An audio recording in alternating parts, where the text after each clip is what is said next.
This is a two-handed kettlebell deadlift from an elevation. Now that elevation will depend on how much range of motion you own, with the goal for us to eventually lower that bell down as we get more mobility. Now when we set up for the deadlift, we're actually going to line up our ankle bone right with the handle. We want to stand right over top of that kettlebell. A couple other things that we want to think about is having a vertical shin angle. So if I stand over top of that bell to begin, vertical shin angle through the entire movement. My spine stays neutral as well. So I like to set up here, my feet are rooted into the ground, tuck my pelvis slightly, a little posterior tilt. If our pelvis was a bowl of water, that bowl of water is neutral and not spilling out of the front or the back. From here, I like to reach the arms forward, exhale all the air out until I feel a little bit of my side core turn on. Keep that position, hinge back.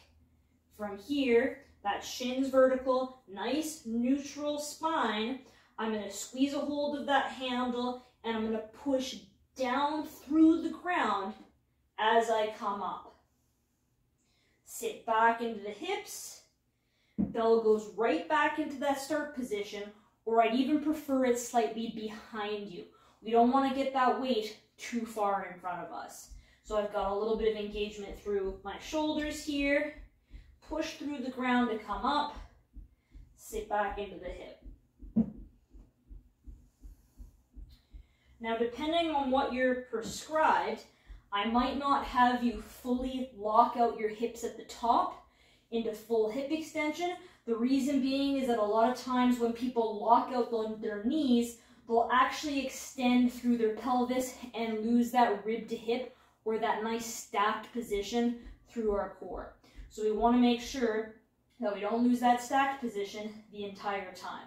Another common mistake, especially when the bell is elevated, is that people will just want to lift through their back.